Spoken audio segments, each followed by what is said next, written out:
परस्त आतंकी संगठन लश्कर ए तैयबा और जैश ए मोहम्मद एक नए समन्वित आतंकी हमले की तैयारी कर रहे हैं। पाकिस्तानी सेना की खुफिया एजेंसी आईएसआई और उसकी स्पेशल सर्विसेज ग्रुप के सहयोग से यह आतंकी संगठन फिर से कश्मीर में घुसपैठ ड्रोन से हथियार गिराने और स्थानीय नेटवर्क को पुनर्जीवित करने की कोशिशों में जुटे हुए हैं। हाल ही में आतंकी संगठनों के साथ पाक सेना और आईएसआई के अधिकारियों ने मीटिंग की। इस मीटिंग में लश्कर, जैश, हिजबुल जैसे आतंकी संगठन शामिल हुए। गौरतलब है कि पाकिस्तान की बॉर्डर एक्शन टीम, जिसमें पूर्व एसएसजी कमांडो प्रशिक्षित आतंकी शामिल है, फिर से पाकिस्तान अधिकृत कश्मीर यानी पीओके में तैनात किया गया है। इससे संकेत मिलते हैं कि पाकिस्तानी सीमा पर छोटे लेकिन घातक हमलों की योजना बन रही है। और कहीं ना कहीं अब देखना यह है कि ऑपरेशन सिंदूर के बाद पाक की नई साजिश जो है वो सामने आई है। पीओके में नापाक साजिश की तैयारी की जा रही है। पाक में आतंकवादियों के साथ आईएसआई की बैठक हो रही है। जी हां, और आपको बता दें मुजफ्फराबाद और भवर में 2 अहम बैठक हुई है। पाक सेना और आईएसआई के अधिकारी शामिल हुए हैं। आईएसआई और मुनीर सेना के अफसर भी शामिल हुए हैं। इसके अलावा लश्कर, जैश, हिजबुल आतंकी संगठनों के साथ बैठक हुई है। हथियारों की तस्करी, घुसपैठ की प्लानिंग भी की जा रही है। जी हां, और इसके अलावा आपको बता दें सुरक्षा बलों पर हमले की योजना भी की जा रही है। भारत की तैयारी, भारतीय सुरक्षा बल बॉर्डर पर बिल्कुल अलर्ट मोड पर है। और कहीं ना कहीं अब लगातार यह भी समझना होगा कि भारत की तरफ से,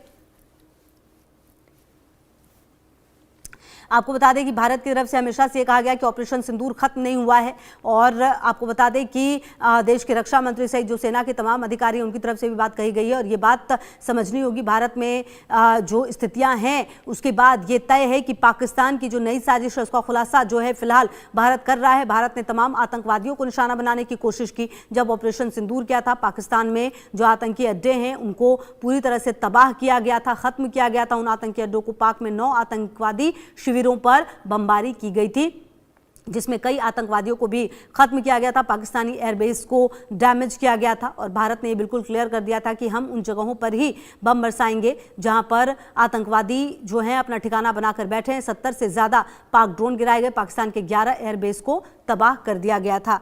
तो कहीं ना कहीं जो पाकिस्तान है वहाँ पर तबाही के सबूत जो हैं वो लगातार दिए गए। पाकिस्तान के 5 लड़ाकू विमान मार गिराए गए।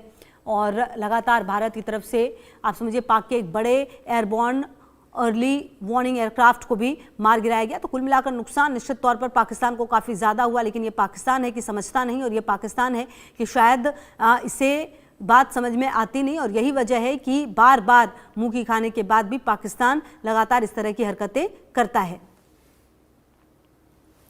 और अजय जांडियाल हमारे सहयोगी जम्मू कश्मीर से हमारे साथ जुड़े हैं। अजय, देखिए ऑपरेशन सिंदूर किया गया लेकिन ऑपरेशन सिंदूर कभी खत्म नहीं हुआ। ये बात भारत के रक्षा मंत्री सहित तमाम अधिकारियों ने भी कही।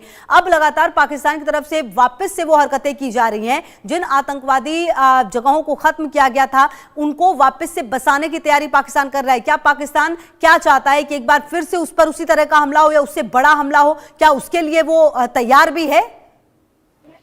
देखिए, एक चीज को हमें समझना होगा कि पाकिस्तान कभी सुधर नहीं सकता। अगर आप देखें तो पिछले 3 दशकों से ज्यादा का समय हो चला है, मगर पाकिस्तान की तरफ से कभी भी आतंकवाद को रोकने का प्रयास नहीं किया गया। पाकिस्तान की तरफ से आतंकियों को जम्मू कश्मीर और भारत में भेजकर यहां हमले करने की जो साजिश थी वो खत्म नहीं हुई। ये साफ दिखाता है कि पाकिस्तान सुधर नहीं सकता है।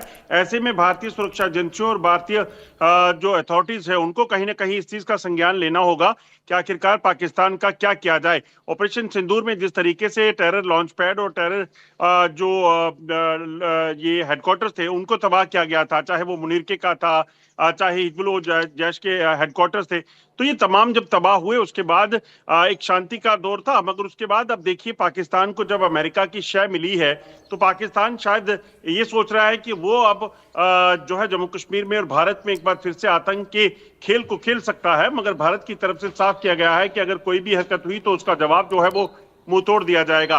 दूसरी अहम चीज आपको ये बता दूं कि अगर आप देखें जो जानकारियां मिल रही हैं, लाइन ऑफ कंट्रोल के दूसरी तरफ अभी भी आतंक के कई ठिकाने हैं जहां पर पाकिस्तान आतंकियों को शरण देता है। इन आतंकियों को शरण देने के लिए पाकिस्तानी सेना और आईएसआई खासतौर पे जो है वो काम करती है। बिल्कुल। और कहीं ना कहीं अजय, जो बात आप कह रहे हैं उसके सबूत भी भारत की तरफ से लगातार दिए गए, लेकिन अब जो हरकतें पाकिस्तान कर रहा है, जिस तरह से वो अब आतंकवादियों से मिल रहा है, पाकिस्तान के अंदर की स्थिति तो दुनिया देख रही है। क्या पता ये भी वजह हो कि वो अंदर खाने चाहता हो कि ये जो स्थितियां हैं उससे ध्यान भटकाया जाए और इस तरह की स्थिति जो है वो बॉर्डर पर पैदा की जाए। लेकिन कहीं ना कहीं पाकिस्तान ये भूल जाता है कि दुनिया सब देख रही है कि आपके अंदर क्या चल रहा है। आप चाहे लाख डील किसी और देशों के साथ कर लें, लेकिन भारत के प्रति जो आपका रवैया रहा है वो बिल्कुल सेम है और ये बात दुनिया देख रही है। देखिए, बिल्कुल पाकिस्तान दरअसल वजह यह है कि पाकिस्तान में जो मौजूदा हालात हैं उसके चलते पाकिस्तान की किरकिरी जो है वो लगातार सरकार की हो रही है। विपक्ष लगातार क्या कह रहा है वो हमने देखा। आप देखें, वहां के लोग जो हैं वो पाकिस्तानी सरकार को पूरे तरीके से देख पा रहे हैं कि आखिरकार कैसे नाकाम और असफल सरकार जो है वो हो गई है। और इसी चीजों से, इन्हीं चीजों से जो वहां की हालात है, महंगाई है, बदतर हालत है, जो हमले हैं लगातार टीटीपी और बीएलए के, इनसे जो हालत हुई है, उसके बाद अब लोगों से और दुनिया से अगर नजर चुरानी है तो यही एक तरीका है कि आप सरहद के इलाकों में, बॉर्डर के इलाकों में जो है वो इस तरह की हालात बना दें ताकि दुनिया सिर्फ उन पर फोकस करे। अफगानिस्तान के साथ भी अगर आप देखें तो शांति वार्ता चल रही थी, मगर उसके बीच में सीजफायर वायलेशन एक एक कर हर 4 दिन के बाद पाकिस्तान क्यों कर रहा है? दरअसल पाकिस्तान को पता है कि बाद में वो एक जो कार्ड खेलेगा वो विक्टिम कार्ड खेलेगा, जिसके जरिए कई इस्लामिक कंट्री से वो पैसा ऐंठ लेगा। और यही वजह है कि वो अब अफगानिस्तान और भारत के साथ इसी तरह के हालात बना के रखेगा। बाद में IMF से भी पैसा मिलेगा, जो इस्लामिक कंट्रीज हैं वो भी पैसा देंगी और पाकिस्तान अपने जो हालात है उसी तरह से चलाता रहेगा, दिखाता रहेगा। अच्छा अजय, देखिए, जो भारत है वो अब ऑपरेशन सिंदूर तो कभी खत्म हुआ नहीं है, लेकिन जो ये परिस्थितियां, ऐसा लगता है कि जल्दी बॉर्डर पर कुछ हो सकता है, क्योंकि भारत की तैयारी तो पूरी है। आप देखिए, ऑपरेशन त्रिशूल को भी अंजाम दिया जा रहा है। डर जो है वो पाकिस्तान का उस वक्त भी नजर आया था जब 2 दिन के अंदर नोटम 5 बारी जारी किया। तो कुल मिलाकर डर और भय तो पाकिस्तान को पूरा है, ये समझता है कि भारत क्या कर सकता है। बावजूद उसके बार बार इस तरह के कदम उठाना पाकिस्तान की तरफ से, आखिरकार इतनी हिम्मत आ किससे रही है? चीन से, अमेरिका से?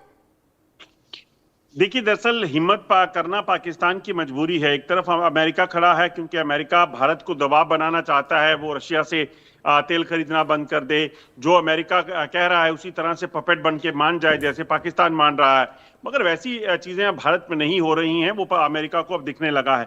ऐसे में अमेरिका को पता है कि कहीं ना कहीं पाकिस्तान के जरिए वो कुछ ऐसे हालात यहाँ बनाए जिसके बाद थोड़ा प्रेशर बिल्टअप हो जाए भारत पर, और भारत जो ये डील की बात है, रशिया को तेल देने की बात है, वो तमाम चीजें जो है उसको लेकर मान जाए। और ये चीजें इतनी जल्दी अब होने नहीं वाली हैं। भारत की तरफ से साफ कर दिया गया है कि जो भारत के हित में नहीं है वो नहीं होगा। मगर पाकिस्तान को जो शय में पाकिस्तानी करने की कोशिश कर रहा है, इसका भी फायदा पाकिस्तान को नहीं होगा, अलबत्ता पाकिस्तान को नुकसान उठाना पड़ेगा। क्योंकि अगर पाकिस्तान के परमाणु ठिकानों तक भारत की मिसाइल पहुंच सकती है तो पाकिस्तान को यह समझ आ जाना चाहिए कि भारत की जो रेंज है उससे पाकिस्तान बाहर नहीं है।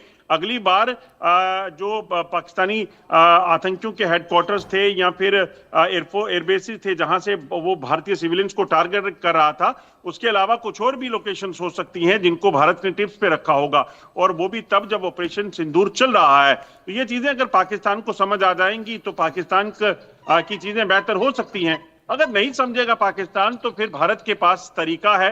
भारत जानता है कि कैसे पाकिस्तान जैसे मुल्क को सीधा किया जा सकता है, उसे बताया जा सकता है, समझाया जा सकता है। बिल्कुल। और अजय देखिए, ये बात भी समझनी होगी कि जो पाकिस्तान है वो किसी भी हद तक जा सकता है, ये बात भी हम समझते हैं। और जिस तरह से पिछले कुछ दिनों पहले जो ट्रंप ने बातें कही कि परमाणु जो है हथियार उसका वो परीक्षण कर रहा है, तमाम बातें कही गई, नजर भारत की इस तरफ भी होगी कि कहीं ना कहीं किस तरह के वो कदम उठाने वाला है। क्योंकि कहीं ना कहीं देखिए, अपने कदम से ज्यादा जरूरी इस बात को जानना है कि पाकिस्तान किस हद तक गिर सकता है, ये बात भारत को पता हो। देखिए, बिल्कुल भारत ये बेहतर तरीके से जानता है कि पाकिस्तान क्या कर सकता है। वो इसलिए क्योंकि पाकिस्तान के लिए कोई भी चीज इंपॉर्टेंट नहीं है। भारत में जब सिविलियंस को टारगेट किया गया पाकिस्तान द्वारा, जब उसके आतंकी ठिकाने जो मेजर एसेट हैं पाकिस्तानी सेना का, पाकिस्तानी खुफिया एजेंसी का, सरकार का, तो पाकिस्तान ने क्या किया कि यहाँ सिविलियंस को टारगेट किया। अब भी पाकिस्तान यही कर सकता है और इससे ज्यादा कुछ नहीं, क्योंकि उसके लिए ह्यूमन वैल्यूज कोई नहीं है। जबकि भारत में जो है हर एक छोटे से छोटा नागरिक या जैसा भी लोग हैं, जो भी लोग हैं, वो उनकी जिंदगी बड़ी इंपॉर्टेंट है। तो ऐसे में भारत यहाँ अपना सुरक्षा कवच मजबूत कर रहा है, मगर उसके साथ साथ पाकिस्तान को के वो ठिकाने जो बहुत ज्यादा जरूरी है टारगेट करना, उन पर भी कहीं ना कहीं निशाना साधे हुए है सेना। अगर जरूरत पड़ी तो वो जरूर उसे भेदा जाएगा, उसे साधा जाएगा। ठीक है, कश्मीर में फिर से आतंकी साजिश का साया मंडरा रहा है। ऑपरेशन सिंदूर में बुरी तरह नुकसान झेलने से बौखलाई आईएसआई ने अपने पाले में हुए आतंकी संगठनों को फिर से एक्टिव करना शुरू कर दिया है। जम्मू कश्मीर में हाल के महीनों में शांति के बीच एक बार फिर अशांति की आहट सुनाई दे रही है। नई खुफिया रिपोर्ट्स ने भारत की सुरक्षा एजेंसियों को सतर्क कर दिया है। 6 महीने पहले हुए ऑपरेशन सिंदूर के बाद पाकिस्तान परस्त आतंकी संगठन लश्कर ए तैयबा और जैश ए मोहम्मद एक नए समन्वित आतंकी हमले की तैयारी कर रहे हैं। पाकिस्तानी सेना की खुफिया एजेंसी आईएसआई और उसकी स्पेशल सर्विसेज ग्रुप के सहयोग से यह आतंकी संगठन फिर से कश्मीर में घुसपैठ, ड्रोन से हथियार गिराने और स्थानीय नेटवर्क को पुनर्जीवित करने की कोशिशों में जुटे हुए हैं। हाल ही में आतंकी संगठनों के साथ पाक सेना और आईएसआई के अधिकारियों ने मीटिंग की। इस मीटिंग में लश्कर, जैश, हिजबुल जैसे आतंकी संगठन शामिल हुए। गौरतलब है कि पाकिस्तान की बॉर्डर एक्शन टीम, जिसमें पूर्व एसएसजी कमांडो प्रशिक्षित आतंकी शामिल हैं, फिर से पाकिस्तान अधिकृत कश्मीर यानी पीओके में तैनात किया गया है। इससे संकेत मिलते हैं कि पाकिस्तानी सीमा पर छोटे लेकिन घातक हमलों की योजना बन रही है। और कहीं ना कहीं अब देखना यह है कि ऑपरेशन सिंदूर